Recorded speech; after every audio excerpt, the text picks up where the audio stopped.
I'm Joshua Simon. I'm Sam Joe. And we are the SG Boys. That little gay podcast from Singapore. Subscribe and find us on Instagram at the SG Boys. We have a very special guest on our show today. He is a poet, a writer, a playwright. I want to say he's an activist. Oh, he is wincing. He doesn't like that word. I've read several of your Facebook posts as well. So I guess online activist a little bit.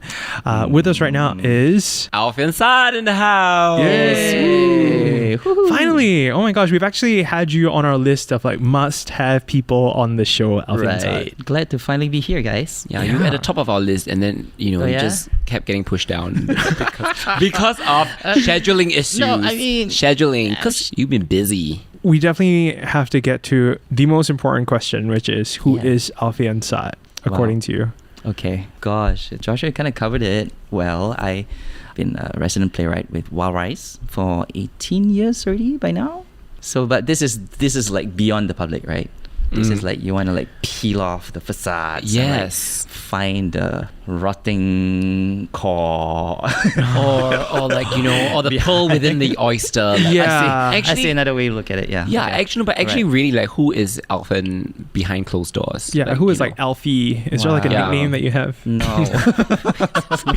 So I feel that I have this kind of like reputation as an agent of chaos or a provocateur, or someone who's always out there to like say no, it's not like that, or rub people's faces in like uncomfortable facts, right? I seem to be that kind of person who will like harangue people and sermonize and say, where's the brown people in your whatever, be that really irritating gadfly. But I'm really a very docile, mild-mannered, as you can probably tell from the way I speak, right? I'm not the bang table and demand stuff kind of person. I might get kind of vocal with some of my opinions, but I don't think in real life I'm really more a pussycat than a hellcat, I think. They're non-threatening really in real life, so I don't know why. I'm just acting all innocent, right? But I do have this kind of like outsized reputation of like being scary, which is interesting. I've heard of stuff where they said, oh, we had this gathering and then Alfian was there and we were ready for him because we knew he was going to like tear down a lot of our presentations or whatever.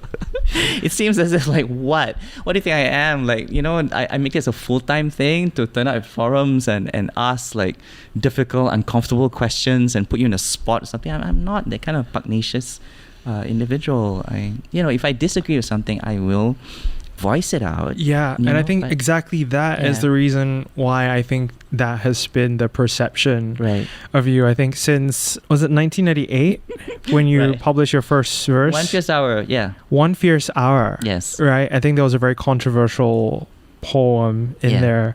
Right. About how Singapore is not your home. Not my country. Not your country. Yes. Singapore is not your country, and I think I'm very particular about my poems being quoted correctly. Yes. My apologies, but like I think since then we've had a very outspoken Alfian being printed, and with your comments on every little thing that happens when it comes to our movement here, media censorship, arts, and we will get into all that. We have always had Alfian who had something to say about it, and because it's so well articulated and you're very blunt, you just go for it, right? I think there was an interview that you did recently in September on the Straits Times about how the perception of you being this angry writer, angry young man, Which, the headline was from angry young man to hardened battle axe. I think in Singapore, especially when most people don't step out of line, anyone that does even the slightest becomes like the loudest war cry. Right. Right. I think we should adore that more, appreciate that, and be like, oh, cool, that's Alfian's take on that. What's my take? What's your take? You know, it doesn't have to be like the end all. You know, sometimes it's easy to say, oh my God, he's the problem, Alfian's the problem, he's such a loudmouth, but I also do think that it's also kind of like a systemic kind of issue in which that the threshold for diverse views is actually so low, and that's because you have a media that's been parroting a certain point of view most of the time, so you hardly get the alternative views, you hardly get the dissent being aired, whatever, that the first time that you encounter it, you just think, oh my God, this is so threatening and this is so destabilizing, but actually it's just another point of view. Yeah. You're interrogating the status quo. And do you think that, I don't know, with social media and everyone essentially having a platform of their own, do you think that people are actually more scared to voice diverse opinions now? Because there is the the other flip side of it is that you might get cancelled if you have an unpopular opinion. And I'm sure you have been on the receiving end of that also. Oh yeah. We've got like 100,000 Alfian Sats now. Right now it's like, if you don't say something, then you're the problem. Right now everyone has an opinion, everyone has something to say. Yes because keeping quiet can be problematic also, or viewed as problematic. Culture has certainly shifted. I had friends who used to joke like, oh my God, your Facebook status updates are essays. Very long. Very long. Got to click read more. Correct. Got to scroll a few times. And they're like, wow, where does this end? Like what? But at the end of the day, they can see, okay, actually, I've put in work.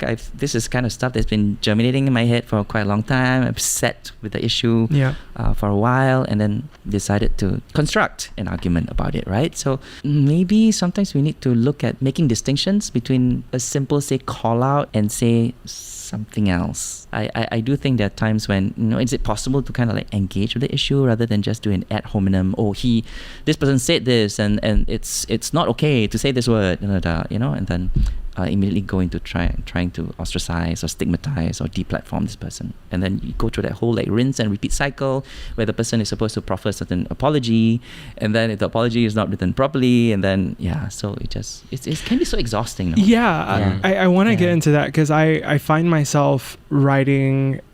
Well, I still write a lot about what I think about what's happening around me, but I don't publish as much as I used to. I think before, if I had something to say and if a couple of things happen to rhyme, and if a couple of like parts of what I wrote goes, ooh, that hit hard, even for me, I have to publish it because it's so delicious. I don't now because I don't even want to deal with feedback from anyone, or I don't even think I can entertain people fresh off like the repeal of 377A and with all the articles that have been printed across all the different like publications. As happy as I am that it's getting as much attention, I'm afraid to read the comments because it does break my spirit just to like gain sort of like insight on what the sentiments is like on the everyday Singaporean. So very often when a controversy happens in our community, even if it's something that only affects queer people within the community, I always like try not to even publish anything. I'll write it, and then like, how do you choose when to engage? How do you choose when to use your voice and when to like, okay, I'm gonna sit this one out? Or is it just like, okay, this is how I woke up today and this is how I feel? I think sometimes it's that though. It's really, really something just instinctual, and I don't think you can put it down to any kind of logical calculation, as in like, oh, this is a battle that I am gonna be involved with. Exactly. You're like, oh gosh, this thing has been like simmering with me for a while, and it's kind of like disturbing me, and I really feel I need to say something about it. I need to get it out. It's just like a pebble in a shoe. Even when I write as well, I don't write from a place of inspiration. I write from a place, and this is something that the late playwright and director Ko Pa Kun, it's a word that he used. He says, you always write from a place of disturbance. It has to be something that is bothering you to the point that you need to write about it. That's been my process as an artist, as a writer. That is the same way that I think about certain social issues and all that. It really needs to bug me, where I find myself like thinking about it, turning it over in my head, looking at it from as many angles as I could. And that something has to be constructed. That something has to be well argued. I mean, you have the gift of being able to write. So like if you feel a certain way, right? you can either tweet it or you can go to your craft. You can go to your art, whether it's writing a song, writing a poem in your case, or a play. Right. And I think when people consume it, when it's on a hardcover or it's on stage, I think it's for them it's a lot easier to sort of, okay, cool, that's his take on things. Okay, that's provocative versus like, ooh, I'm reading a tweet and this is how Alfian feels about it. Right. It is true though that there's a certain kind of legitimacy if you're writing, let's say, a literary work, because obviously a lot of thought has gone into it, right? You're choosing particular metaphors or your characters telling a certain kind of story where you hang all these issues on, which is of course very different from, let's say, tweeting about it. And actually I don't tweet that much either. I usually... The old man that I am. Oh my god, are you gonna say the F word? Yeah. Literally right before you came in today, Samjo, you were asking what? Yeah, I basically exclaimed to Josh just now before you arrived. I was like, because I looked at my Facebook inbox and I was like, who the fuck uses Facebook these days? Who the fuck messages you on Facebook these days? Because I realized I had missed messages from like half a year ago. Right. Literally people saying, my overseas friends saying, congratulations on the repeal. And I was like, oh fuck, I'm only reading it now in December. I mean... But that's your go-to medium of choice, is it? Yeah, I mean, I'm less active on it, but I kind of like luxuriated in the no word limit. That's one thing. Because I really hate like threads, right? Twitter threads are just a mess for me. And also, I'm mentioning the F word because I am an F word. I'm 45. So 2 F's, not just one F, so 2 5. That's kind of like my native medium, guys. That's beautiful. Like, give me a break. 45. That's incredible. Yeah, I love that. I mean, own it, right? I'm old. Yeah. I can say whatever I want now because I've earned it, and I don't have children. Right? So like every Gen Z person out there is potentially my child, whom I can just nag at. So if you look at it, like my dad had me when I was 27. So just do the math. So my child will be like 18 years old. So if I meet a teenager, that is my child. And I will talk to that person like my child. If I circle back to... Where have we gone with this? You're saying that when you put something on Facebook, you are... I've earned it. I mean, you get to my age and then you can scold younger people. I have no obligation to like treat you like a peer if you're not a peer. Okay. Right. And if you don't behave like one, right? Well, I think the perspective that you come from is more of like you've seen and experienced a lot. And you've also I think faced a lot of pushback from all these different things where you're speaking from experience. You're not just kind of mouthing off ideals, right? You actually have history, right, that you can share. I mean, there's this quote when we're talking about age right now. I love this quote. You say there are also instances where the older you get, the less you care about being persecuted, getting blacklisted, or getting into trouble. So while you also do kind of choose when you want to engage, you also think about, well, when I do engage, I actually don't care anymore. With talking about having art as your medium where okay, cool, it's not a tweet, it's a book, right? Even that isn't easy for you. You faced a lot of setbacks from IMDA when it comes to censorship. I think there was this quote that you also talked about how you create something for your audience and then IMDA steps in and intercedes, right? Because they're like the first port of call for your script, right? So before having like that opening night audience, which is supposed to be a virgin audience, someone else has already read your script. So it feels kind of like a bit of a violation in that way. Like, no, it's not for you, not for your eyes. I want to share this with that audience. How soul-sucking was it in the 90s and the 2000s? So one of the plays that I did back in 1999 was this play called Sex, Violence, Blood, Gore. And at that point in time, you had to send your scripts to the police rather than IMDA. Wait, what? Right? The police? The police. So my goodness. The police. So they You're serious? The Popo. I'm so not kidding, And they had this thing called PELU, which is Public Entertainment Licensing Unit. And these were the people who dealt with whether or not you could get a license for performance. But it shifted to the IMDA eventually, which might sound like a good thing because you think that IMDA is not the police, but actually they've been given quite police-like powers. So it's like, oh, wine, new bottle. But anyway, we had this play which is called Sex, Violence, Blood, Gore, and there were a couple of scenes that they had issues with. And I think one involved like mention of a racial riot. There was another one, a scene that I had written. It was set in a very apocalyptic future when Malaysia had shut off the water supply to Singapore.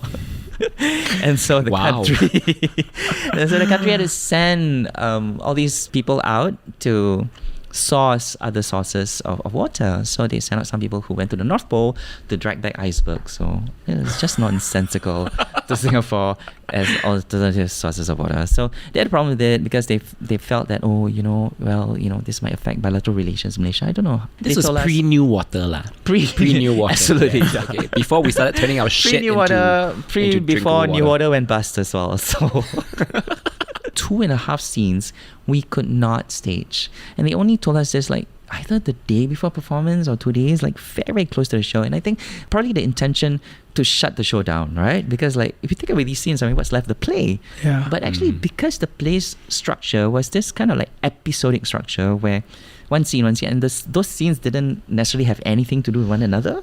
So what we did was that we didn't perform those scenes. The audience came for the show. Those scenes that we could not stage, we printed out the script and we passed it out to the audience before they came to the theater. So were you allowed to do that? Well, you kind of like found like another way to get your art across. So there's kind of like a loophole there, right? So you said you can't perform, but you said nothing about publishing and distributing. Ooh. So we did that. And then the other thing was that when those scenes were supposed to come on stage, instead of performing them as they were, we performed them in high speed, and then we would play like Gloria Gaynor's I Am What I Am over those scenes. So whenever those things came out, they kind of like signposted to the audience, oh, you know what, there's something weird going on here. And actually those are the scenes that were censored that we could not present to you. And I think the whole strategy was to reveal to the audience the violence of censorship. We don't want to give you these clean cuts. We don't want to make the work of censorship invisible. We have to make it visible to you. This is a censor's handiwork. This is a censor's vandalism into this play. And you as the audience member, well, you can complain about it, whatever, because obviously it has kind of like affected or damaged the work in some way. And this is why you're an activist. Am I? That's activist move right there. Really? Right? Because it's like, you did not just sit down, right? Yeah. You're like, I'm going to bring attention to this. And I think every Singaporean knows of this culture of censorship in Singapore. Whether they realize the content that they've been watching have been policed on, but they already know that, Singapore's going to cut. And all these weird jump cuts and all that, right? Exactly. And we know that because, people like you brought attention to that. And then it becomes actually more powerful, right? Yeah. Because you're also creative now. Yeah, so in a way you sort of like import the censor, you sort of like force them to make a cameo into the play. I mean, if they want to meddle so much, like, hey, come on stage, and this is your moment. Let's share this to the audience. The way you're kind of like meddling with the script. Okay, this is you. This is your spotlight. The other thing we did was also to stop the performance halfway, turn on the house lights, and read the letter that the police had sent us regarding what we could perform in the play. Whoa. So it said, you can get licensed, but these particular scenes cannot be performed, blah blah. And it ended on this really strange kind of, by the way, you can pay for your license with nets. Nets, wow. Nets or What a throwback. I can't remember, or credit card or something like that. There was a moment when you could hear the audience laughing, and then it just showed up kind of like the absurdity of censorship and also bureaucratic censorship. At the end of the day, hey, no hard feelings, we cut this from you, but anyway, you can get a license, just pay us the money. And so it just became this weird transactional kind of thing. And it's not stuff that you scripted. It's stuff that cannot be scripted actually. Exactly. It's legit, like actual letter. It's an actual document, right? Yeah. So I felt that, this is interesting. I mean, to be able to have them come in and create this collage that they should be accountable for. Yeah. It's really about making them accountable. Were there repercussions? Like, did they come back and go like, oh my God, was it harder for you the next time? Yeah, because Singapore doesn't take kindly to No, absolutely. This. So I think it was kind of unexpected. The censors and the artists, we kind of like wise up to each other's tactics after a while, and we adjust our rules or whatever accordingly. So we knew when we did that, oh my gosh, we probably never going to repeat this in the future. Yeah. Where does this stem from? Because I try to chart where that energy stems from, that defiant, I'm going to throw that first stone. Because you could have very easily been like, this is what the police says we can and cannot do. Yeah. Let's just abide by it. But there was definitely something in Alfian, the person, who's just like, fuck this. I mean, to be fair though, it was like a decision by the company, right? The theatre company. So all of us made this kind of like collective decision to do this. So I think it's important to know that we are not working alone. So solidarity really helps to give you a bit of balls, because the other balls in the basket. Yes. Not just your own balls. So that helps, people who you get a sense that people have your back, and if you go down, you're gonna go down together. So I love that really helps. So theater, it being a kind of communal kind of activity, right? So it's easy to build those kinds of solidarities. We're not just gonna just lie down and be docile and comply. We think we have agency, and we're gonna find all these like little subversive ways to actually shoot you the finger. Okay. Yeah. Since 1999, your first professional production, and now it's fast forward, 2022. Right. Looking back, would you have done anything different? My first gay play, which is called Asian Boys Volume 1. And it was a play that kind of like queered Singapore history. So it was this kind of like fantastical time travel thing where there was a goddess who comes onto Earth, and her name's Agnes, and then she feels that she's got to save gay men from themselves. So she's this like goddess or like conversion therapy, right? And then she meets a boy, and then there's this kind of like journey to the West kind of theme, because he's a Monkey King like kind of character. And the goddess is like the trippy Taka kind of character. And then he brings her on this journey. And basically they time travel because she's trying to locate when did homosexuality first start in Singapore. And we'll travel there, and we will stop. We'll stop it there. We'll nip it in the bud. So she's like, maybe like during the time when there were all these like coolies in their quarters, and there are no women, right? Yeah. And everyone's like sweaty. And locker room action. Right? After a hard day's work of like pulling rickshaws, and and then she's like, yes, let's do that, and I'll disguise myself as a Samsi woman and like seduce them. So it's this kind of nonsense. So what was interesting for me was that when I wrote her character, I was like, okay, how do I throw the senses off the scent? She was this homophobic character who was mouthing off all this like horrible conversion therapy stuff, and like, gay people need to be saved. Oh, they're all suffering, and we need to turn them straight. Blah blah blah. They all gonna get AIDS, and she was saying all this awful stuff. And the thing was that I think that because in the beginning she was this character, by the end of the play, she kind of like turned over to like the gay side. And became this fabulous goddess instead. But I think because of the fact that she was so homophobic, that disarmed the senses. But the thing was that she was written in that way, and all her lines were very homophobic. But her dressing, her costume, so she first entered the play as if she was like in a Miss Universe pageant. So she had a huge afro. Queer audience will completely recognize. I mean, she's a drag queen. Basically. This is like a very queer character, and whatever's coming out of her mouth is like completely ironic, right? Imagine a drag queen saying homophobic things. Yeah. Very incongruous with what she was presenting. Absolutely. So you know that, okay, you're supposed to like read against the grain. Yeah. So I think this is another way that I think I played around with to sort of like unsettle the senses a little bit. And have there been scenes that you look back on and you go like, maybe I would have, especially now, if I were to restage it now, maybe I would write it differently, or I would update it a little bit. This is one thing about being old, right? So on one hand, I feel like I've earned the right to like just say whatever I want now, right? But also, I've lived through all these eras. I also leave behind certain tracks. Let's say when I was younger and I was a product of a certain milieu, I might have used certain language that right now would be seen as like, oh, that's not okay. Why did you write stuff like that? Yeah.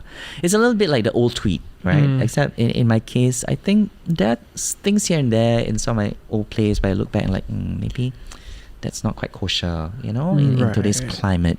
Context is everything, right? Yeah, but like at the same time, that was written at that point where, like on this podcast, Sandra and I, we've learned so much of how to be better through these conversations of people from different ages and gender identities and sexualities as well. And when we came out of the closet, it wasn't like, oh, we immediately know exactly how to identify, we know how to treat each other well. You know, it takes a lot of learning. Yeah. I don't think you should worry too much about that. I think we should offer a little bit of grace, I think, with stuff, especially if it came from before. I think a couple of years ago, they did a restaging of a Michael Chung play called Private Parts, right?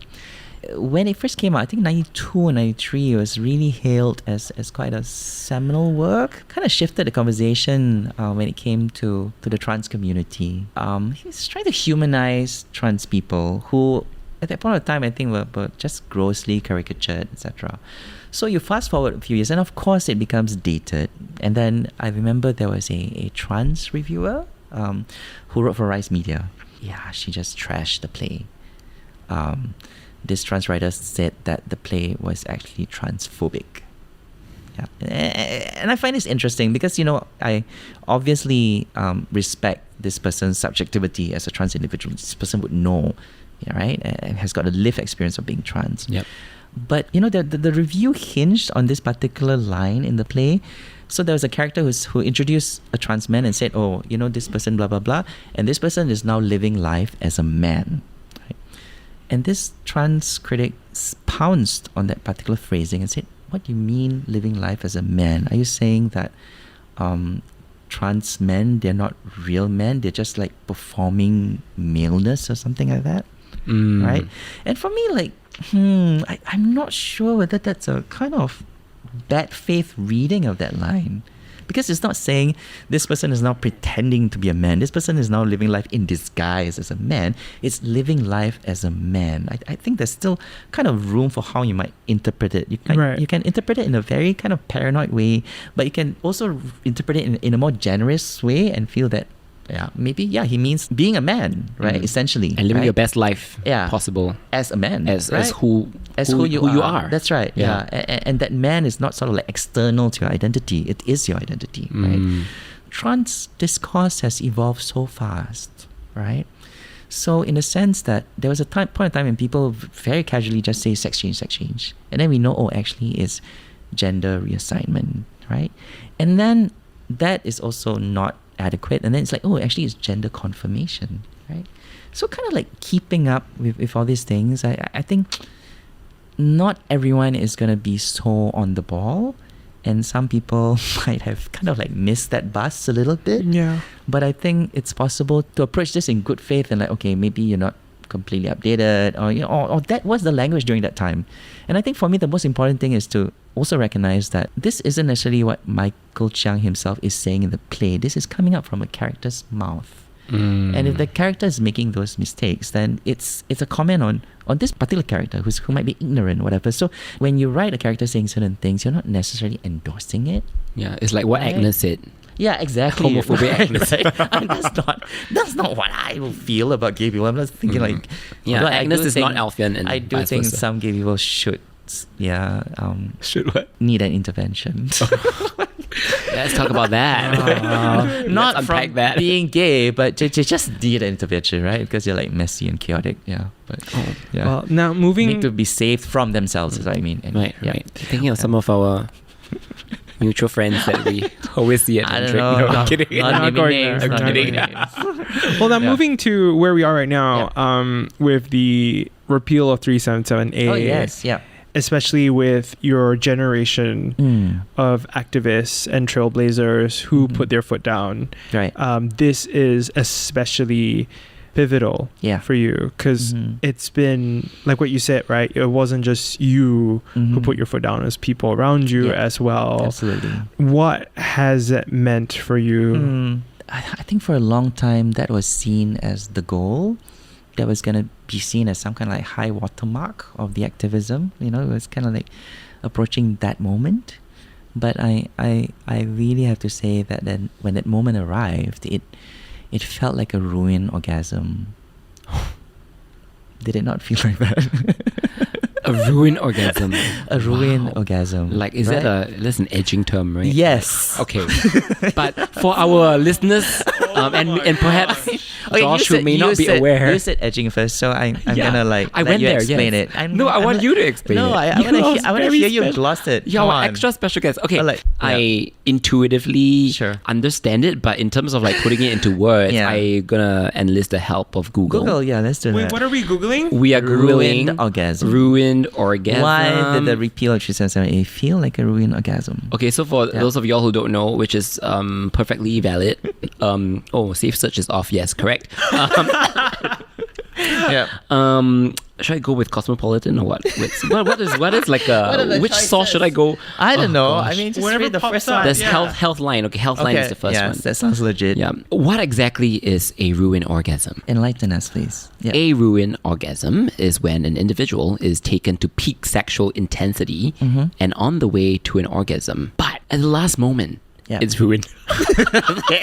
Okay. Thanks. Thanks for telling us a lot. Thank you very much. And scene. Yes. That was it. There you go. Yeah. Thank you. Yeah, I think a lot of us wanted that cathartic, full circle release. Like, absolutely. Oh my gosh, we're here at the peak of Everest. Completely. We've been climbing. Yeah. And then they're like, oh shit, we're just at base camp. Completely. Yes, right. No, absolutely. It just felt like that. It's like, okay, well, guys, we are going to repeal it, but we're going to like redefine or like set the definition of marriage in the constitution or something like that, right? Here it is. We're going to repeal it, but at the same time, we're going to like slam all these other doors in your faces and no changes of the IMDA. Correct. So I think this is like one of the greatest injustices about this repeal, right? Because that particular section 377A had been used as a touchstone from which a lot of other policies radiated from. So because you're 377A and therefore we cannot have comprehensive sex education, because you're 377A, we cannot have all these like depictions of queer people in TV, in theatre. If it's theatre, you have to have a rating, whatever, because of 377A. Now basically they say, okay, we remove it, but all these other things are still going to remain. And for me, that's messed up. You remove the touchstone and all these other things that refer to it don't get removed as well. That's not right. Yeah. So that's unjust. I shared this on the podcast when I heard PM Lee talk about our community and say that, these are our friends, our family members. Like that spoke to me, right? And I was like gonna do a radio show the next morning and I was gonna go on air and just be like, I am one of those friends. Right. It doesn't change the show. I just want you to know that the person that you listen to every day, this is also who I am. But I was not allowed to say that even. Wow, so that made me feel like, what was the repeal for? Right. So I've been patient, but then during the debate, I think they also kind of confirmed that they are not going to change the regulations when it comes to media and arts. And a lot of this is still prohibited. So now I actually don't know where to sort of focus on with how do we now change things, right? Because before, like you said, the trickle-down effects of 377A, we're so used to that. Right. And now that they've taken that, but the rain's still pouring. Absolutely. We're just like, so where do we get an umbrella? Like who do we ask? Yep. No, absolutely. Yeah. So I do think, that there are many battlefronts still, whether it's media, whether it's theater for me, education, absolutely, military as well, right? So there's that. It was symbolic in a way, but as I said, right hand giveth, left hand taketh away. Okay. Right. Yeah. We didn't finish lah. We didn't. The finish line is yet to come, yet to be, and we're still yet to running come towards is the right phrase. So we're still working towards it. I think that's how we see it. Okay lah. You didn't there's still work ahead, right? There's still work to do. So we're still looking forward to the climax. Correct. Come on, bring it to us. I mean, when people say, okay, what's Pink Dot gonna do now? Like 378, there's still a lot of work. Up ahead. There's still all these other conversations that we still need to be having, and I think it's very important in the wake of the repeal to reach across the aisle. I think that's also the important work that needs to be done. Because I sense that there's, the people who've been supporting the retention of 377A who kind of like licking their wounds.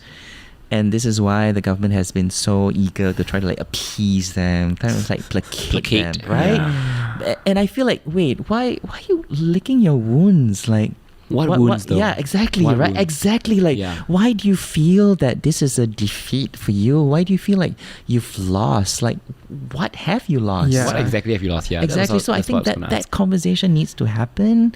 Yeah. And I've been like trying to attend all these bridging the aisle kind of meetings, and I've been to one where so there was this group of people, and my God, they use a very specific terminology. They call themselves non-affirming and faith inclusive.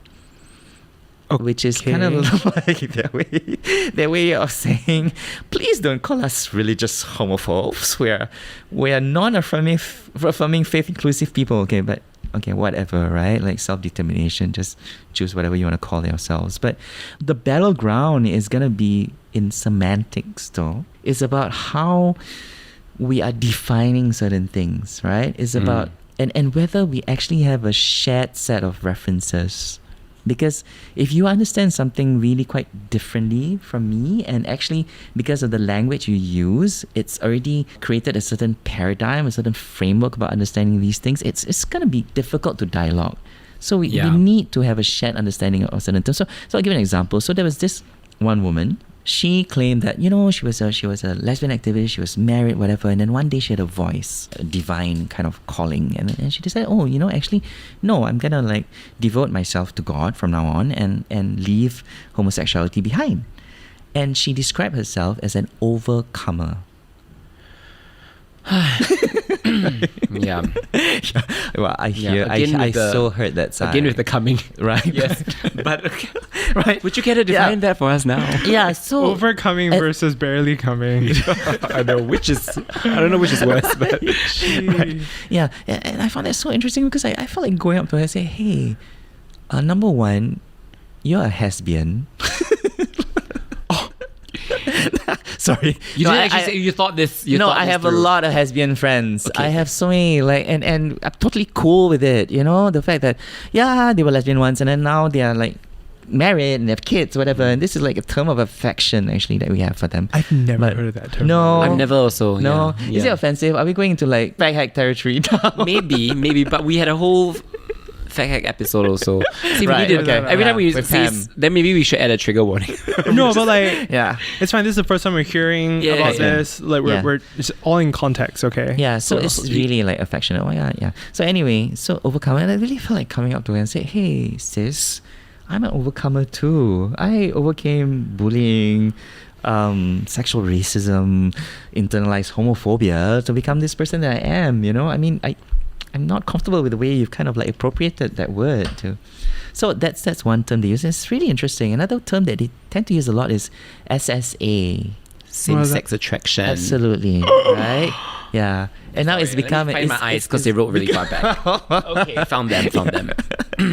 Yeah, and I find it really interesting because for them to also convert into an acronym now, So it's punchy, SSA. So you have SSA, he has SSA, blah, blah, blah. It formulates the thing like a problem that you can cure or you can solve. Because this is the thing about homosexuality, right? So in these circles, when you talk about same-sex attraction, which is one dimension of being gay, you can sort of say, but you might have it, but you don't have to act on it.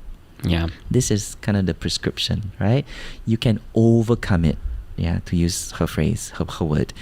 And I think that it leaves out, actually, for a lot of queer people, they also experience it as opposite sex non-attraction. That's the other dimension to being same-sex attracted, that actually you're not really attracted to the opposite sex. But if you have this particular term, opposite sex non-attraction, it's not something that you can sort of like so-called solve. You can sort of say, oh no, well, we'll find a way to get you attracted to the opposite sex. Whereas if it's same-sex attraction, it's something, you don't have to act on it, you can repress it, you can whatever, right? So it can be a passive aspect of yourself. Exactly. Yeah. So I find that in terminology, in all, because I'm a writer, so I'm very, very sensitive to how people use words. I find that words shape a certain reality and a certain way that they're looking at homosexuality, and I find it a little insidious, and I think it needs to be attacked at that level. Kind of like ask them, wait, what do you mean by same-sex attraction? And do you not accept that this person is a homosexual? Are you saying that you can have same-sex attraction and yet not be a homosexual? Is this the whole like love the sinner, not the sin, repackaged into non-religious language? Yeah. How do you even engage in meaningful conversation dialogue if you're not even at the same on if you the same don't kind of wavelength, like agree, right? Yeah. On the languages that we're using. So, but I think it's nevertheless still important to try to have these conversations. But do you feel like with these conversations, like there will definitely be people who will never see eye to eye? And at the end of the day, it's going to be an agree to disagree kind of scenario. Yes. I'm not saying then why bother, but I'm saying like what then, you know? So what is Singapore's? I mean, we've talked a bit about Singapore's queer history, but what is Singapore's queer future? Like, what's Alfian's hot take on that? Not sure whether it's a hot take, but you know, I think it's possible to not change another person's mind about this issue. And I don't think it's about that, because then it just becomes this contest of wills. And it's like, oh, I have the superior argument and therefore you have to agree with me. It's really not about that. And sometimes I think a lot of these things are very visceral and kind of like sometimes kind of like deeply felt, you know. And it's hard to change the way people think. So the consensus should be, okay, if you think this way, but actually how you think should not be able to impinge on my life. Yeah, and on my rights. Absolutely. As an equal citizen. Absolutely. So I think that's just a kind of, and yeah, it's completely related, right? So this idea of what does it mean to live in a secular democracy? Yeah. And I say that while laughing because I feel like it's such an aspiration, such an ideal.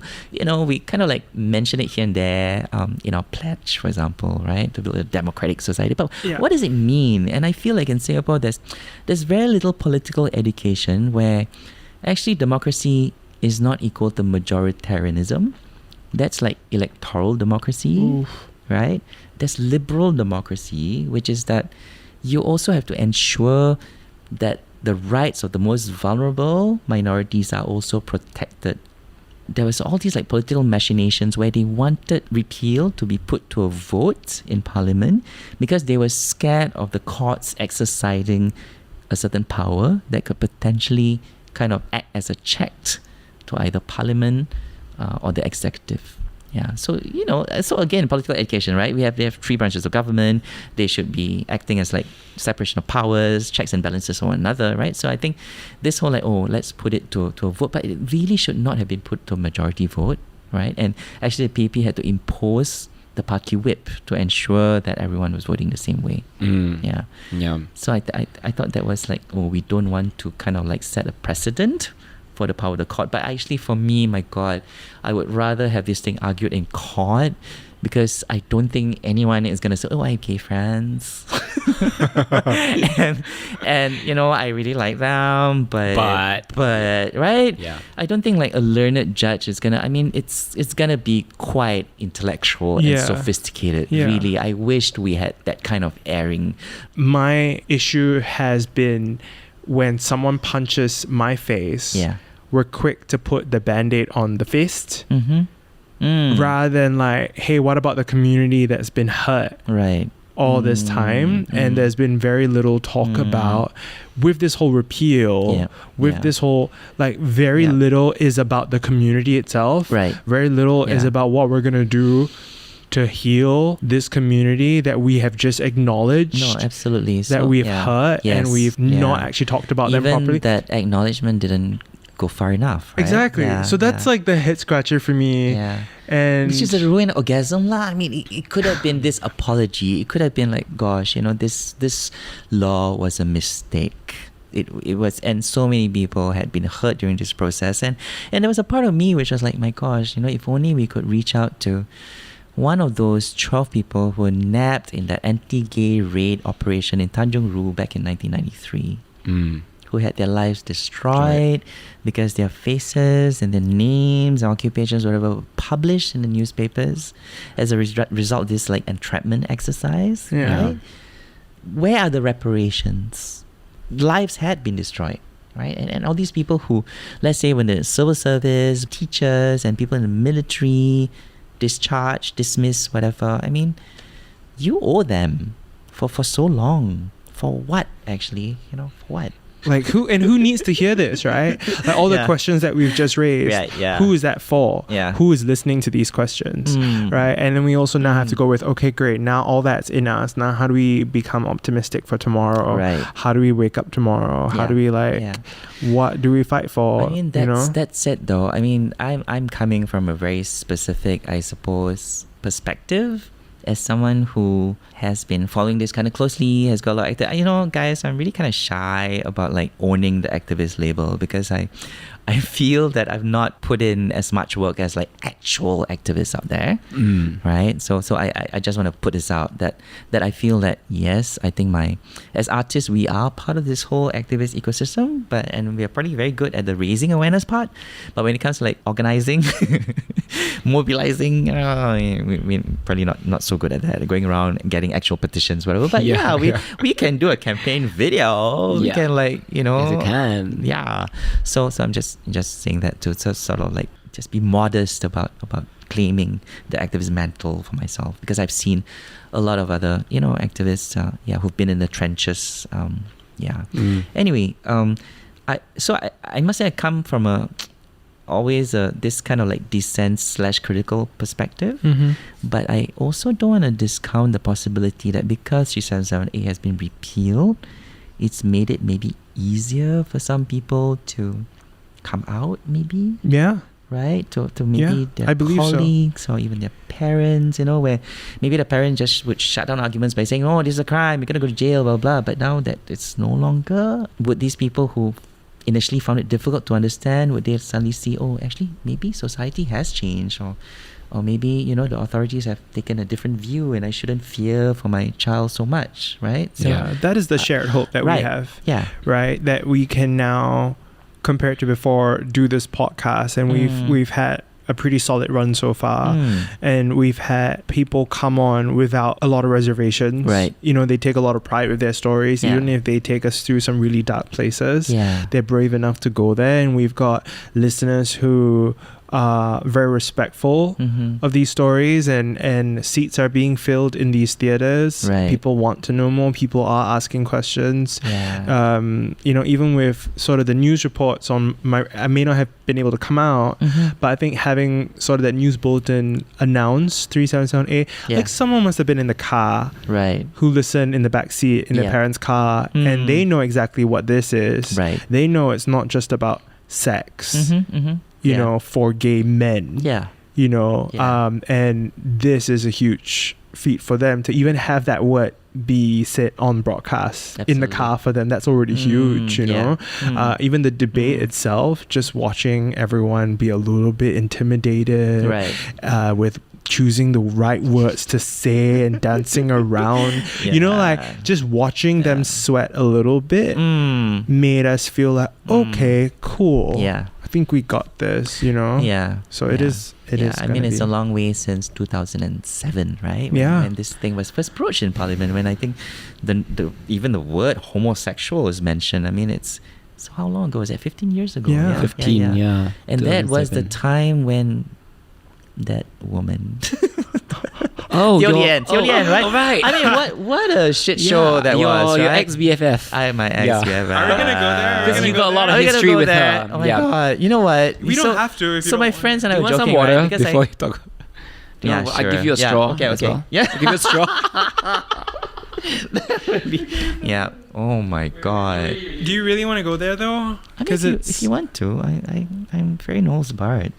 I think it'd be really interesting to do side-by-side comparisons between 2007 and 2022, right? Those 15 years, and to see, the kinds of things that they said then and that they probably say now. And someone like Tio Lian, for example, and her infamous straw up her nose and talking about fisting. And I don't know what, I can't even remember, but really like graphic, vile stuff.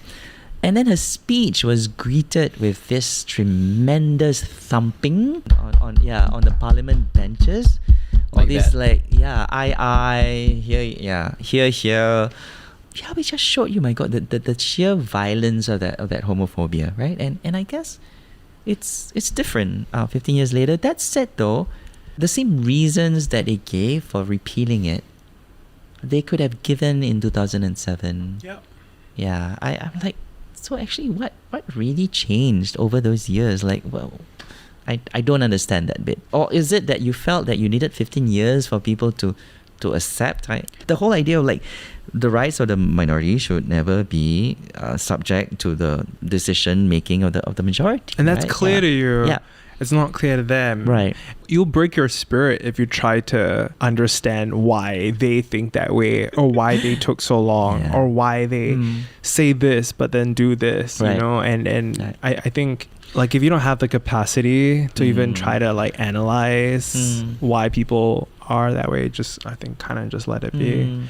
Yeah. So again, right, so I do think this is like a larger systemic political / civic education thing, you know, that we really should be having, like just like political theory, political science 101. You know? Yeah. Now, before you go, Alfian. Yeah, we're chasing you. No. Already? No. He was just getting started. Yeah. Alfian, we're very grateful to have you on the show. Right. It really is an honor for us to have you on the show. It is my pleasure. And I think this is a very powerful episode that I think we want to revisit as well and listen to. But the truth is, Alfian, yes, all this is a decoy. Okay. Right. We actually brought you onto the show because we want you to audition us for your next show. So that's it. That's actually the truth, right? For Wild Rice.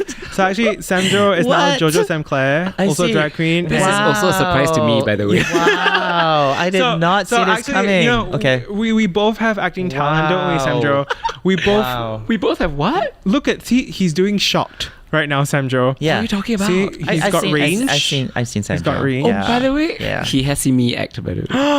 You don't know this, right? No, I don't. You don't know this? Tell us. I was probably like, it was probably a tantric, and then I was like, Alfian, many years ago, you were at my school's drama fest. Yes. No, really? I was one of the judges. He was a judge, along with Emma Yong was one of the other judges. She was, right. And I remember you and Emma, obviously. Right. Don't know who the last one was. Sorry to you, but the year must have been 2005 or 2006. Yeah. So right before, you know, your lovely encounter with Julian. Yes. Right. Okay. Yeah. But yeah, you came over as a judge, and you kind of. Did you win? Did you win anything? I think we got. We might have gotten like best script. Or something. I can't remember. Right. Yeah. So Alfian, I'm sure you are able to spot talent. You know, so at any point during this recording today, did you look across Samjo and you think, "Wow, that's Meryl Streep"? Did you like already think, that new production for next year? I actually know a role that's perfect for Samjo. Like a monologue, right? Right. Can you imagine? Like, why were we writing Fag Hag when we could write a show called Samjo. Is that my cue? Yeah. Yeah, like, why are we letting like a straight woman talk about a queer comedy? Maybe we can't have a queer person do it, right? Oh, right. That was some of the... See, we need to unpack that one. We need to explain that one. You already had an episode with Pam, right? Yeah, she's ready to come on and, you know, thrashed it out. So, Well, before you go, we're going to throw some really fun quick fire. But I think you have chops, Joshua. I think. Yeah. Have you done theatre before? I was from ELDDS. Right, yeah. Which stands for what? English language. Yes, right? Great. English language, drama and debating. We never debated. Society. I came from like a neighborhood school. I mean, not formally debated, but I'm sure if you do theatre, there's gonna be some debate there somewhere. Like, I want this wig. No, it looks bad on me. Very practical debate. I choked it. I went to dressing room first and I slammed my eyes on that wig and I said, "This is mine." Yeah. I know you're trying to say that Josh needs a wing, right? No, it's about time he has. No, I didn't. It's about time. No, you got some I did hair not back. even. No, I know you look very good with a crew cut, Josh. But you also look very, very, very good with hair. Yeah. I mean, on your head, not anywhere else. Yes. Well, we're gonna just throw you some fun questions, just to like lighten things up before you go. Favorite person in Singapore is. Ivan Heng. Ivan Heng. Yeah, absolute sweetheart. My boss, my friend. Most overrated theatre production in the world or Singapore? In the world. In the world. Cats. But actually, what was your childhood ambition before you stepped into? I think I wanted to be a policeman because my dad was a policeman, right? So you kind of like look up to, that was like your immediate role model. So Wow. Wait, did you go to medical school? I did, but you could have been Dr. Alfian. You could have been doctor. Yeah. But how do you go from police to doctor to where you are You're now? making it sound as if I did all those. No, right? Like policeman is like 5-year-old fantasy, and like doctor was like minority baggage. You had like prove shit to other people. It's like, you know what? You think like Malay people are dumb? We can like be doctors and professionals too. Let me show you. So I felt I had to take that on. Yeah. Okay. Because I had like good results, and you're like, oh my god, where'd you go? If you have good results, the hardest score is medicine. Yeah. Okay, if you had to recommend one of your works to the person listening right now. Yeah. Asian Boys Trilogy. Wait, that sounds... Okay. The Asian Boys Trilogy, like Asian Boys Volume 1, there's Volume 2, there's Volume 3. Where can we get that? Because good things come in threes. It is published. There's a book out there. You can get it. I think, my publisher's got Ethos Books, so you can go to their website and order. It's also like an ebook. There's an ebook too. Yeah. Yeah. Asian Boys. Very thick. Asian Boys. 1 to 3. 1 to 3. Yeah. Sancho. What is the one thing you're most afraid of? What's the one thing that scares you the most? Heights. You are afraid of heights, I am really? terrified of heights. You know, I work at Funan. Wild Rise. With where Wild Rise is, right? And that's all the way up, right? Yeah, and there's a freaking like boulder wall there. Oh, right? yes. And whenever I walk, I can't look at it. I can't even like... How? You don't have to be on the wall, but you look... No, you cannot... yeah. I can't even just like... So I'm on the upper floor, so like 4th floor, and I just walk past, and there doesn't even need to be like a person. There's like a powder palm print on it, and I'm thinking, oh my god, there was like a human being here at this level, and I suddenly like... me. Like right. I climbed there. Really? Yeah. I used to top rope quite a bit, and I used to do it at Clarke Quay. Oh my god, okay. When you are making love. Oh god, okay, yeah. What music do you play in the background? What? Music! Oh my god, no, I can't do it to What do you music, play, like whale actually. sounds in the background? No, whatever is like you just playing, on Channel 5. Yeah. Oh, the news is on. Or more likely something to like mask the sound, right? I guess. Okay. So, yeah. Rather than it providing a soundtrack, it's more like I don't want other people to hear this. So mine's like full cinematic. Oh yeah. Mine's like, okay, today is composed by Philip Glass. Oh. So like, is it not distracting though? No, actually kind of like it adds to. Do you not feel like you have to choreograph it according to that soundtrack? Yeah, because I feel like, oh my god, if I'm out of rhythm, yeah, exactly. Then it's like, it actually bugs me. Yeah. Are we just OCD like that? No, see, that's why you don't put a song with rhythm, because otherwise you're tempted to go with it, right? But if you put something like just like if you put like Cigarettes After Sex, which is this band, right? Okay. And it's kind of like a Chris Isaac kind of type where you just kind of go with the flow, and it's kind of romantic. And, I can see like maybe jazz or something like that. Not like yeah. That would be weird. Like even rap would be weird, I think. I don't know. I feel like maybe because like I just can't multitask, so I will just be very distracted. It's like I'll be paying attention to, if not the rhythm, then the lyrics. Then you know what I'm trying to say, right? Yeah. Okay. No, like, and like I kind of write while listening to music. This is right. Yeah. And the final question will come from Samjo. Oh my god, the final one, like no pressure. Make it good. Make it good. I mean, do you have any questions for us? What? Wait, no, like, just trying to get inspiration. You had a chance to ask Alfian a question, and you went what is your... Ask me a question. I want to ask both of you. We'll come back with the... I'm playing this orgasm. Okay. So I'm really invested in this idea of like queer culture, right?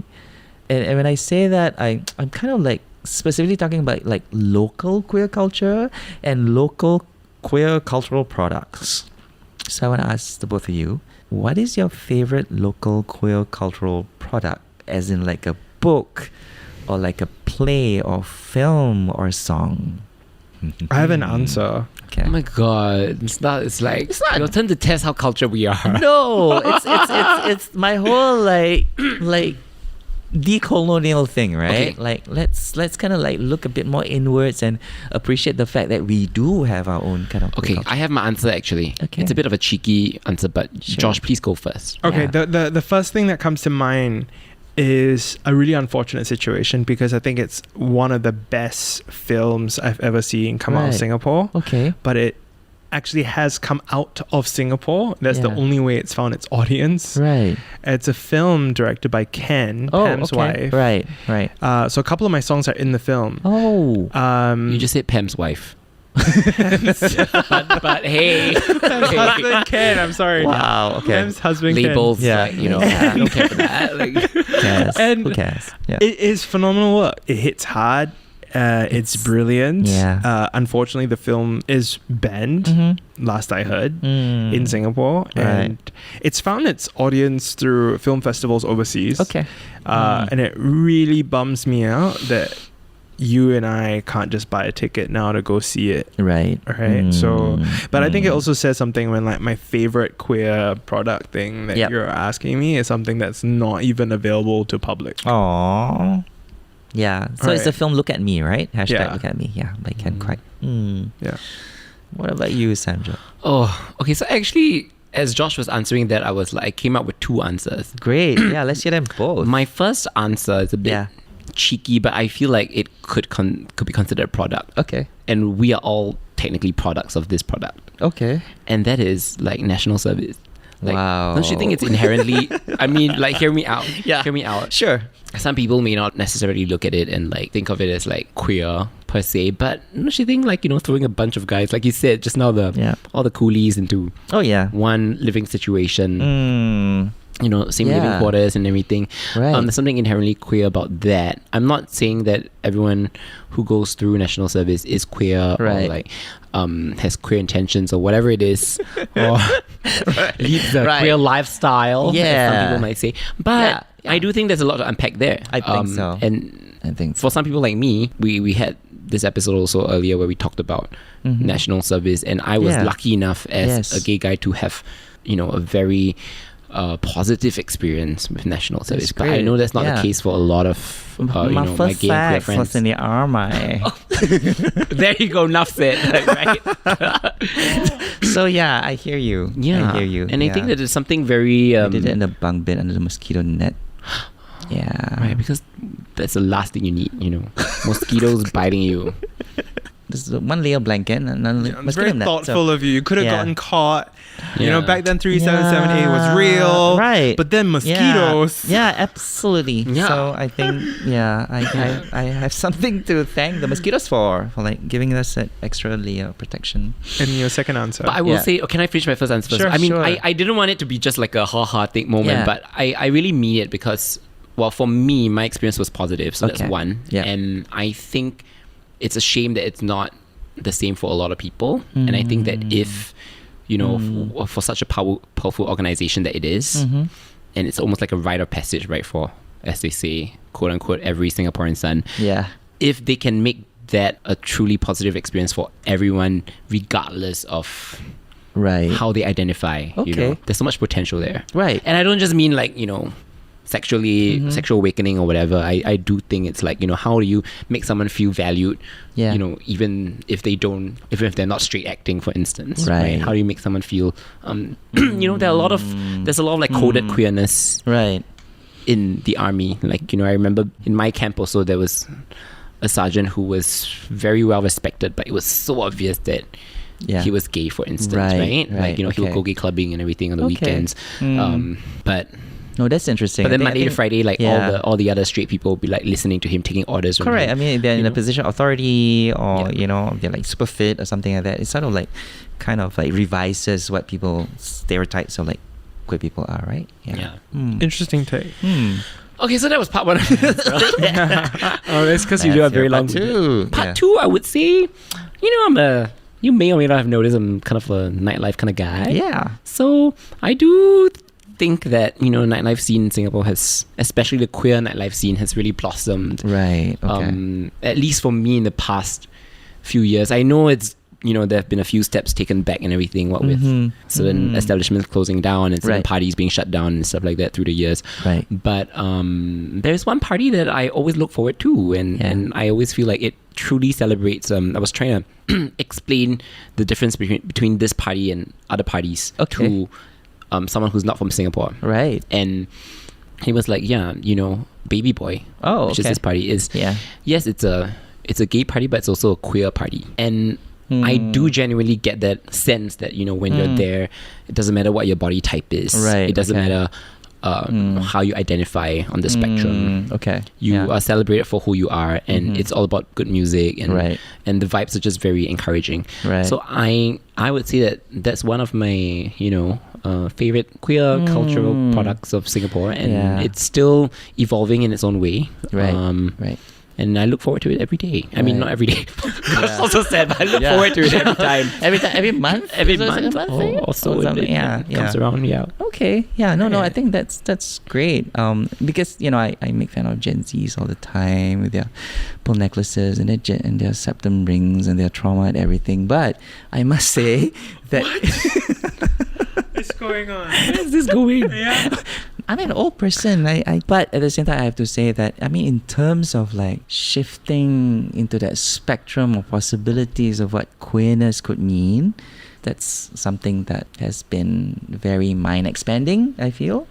In a sense that previously it was quite rigidly like LGBT and then gays gay, and then like a gay party would be this particular kind of clone-ish, meat market, top 40 hits kind of thing. But then like I'm seeing like younger people and they're embracing kind of unconventional kind of body types and looks, and they're calling themselves fits. Have you heard of this? Fits? Yeah, which is like short for misfits. Oh. So it's the weirdos and the queers, and so I think I find this a very kind of interesting reclamation of what queer can stand for, right? Which is just non-normative. Like, why are we trying so hard to have all these very normal gym bodies or whatever, when actually our legacy is with being different?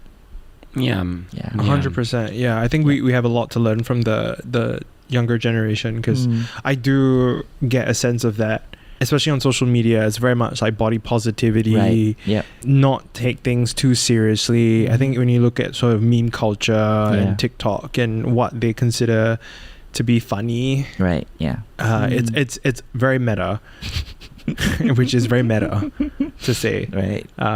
But they don't take a lot of things too seriously as well. A lot of things that used to like stress us out, they're just like, fuck it, own it, armpit hair, own it. It's like, free the nipple, and actually a lot of these movements, the seeds of it were at your time, it came from your time, and I think it's just been very much embraced by this generation. And I think also education and representation from overseas has definitely played a huge role in that as well, and social media, right? Like a lot of the accounts that they would follow would encourage them to behave that way, very comfortable with that way. So I think they're also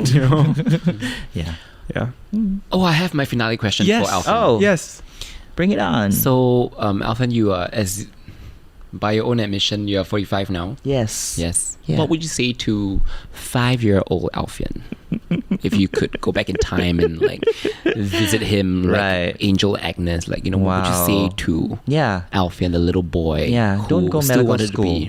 Wait, what? Don't go to medical school? Don't go to medical school. Like, why? No, that's like you're just playing out other people's expectations of your life. I think it was important for me to take that path and to know for certain that that was not the life that I wanted for myself.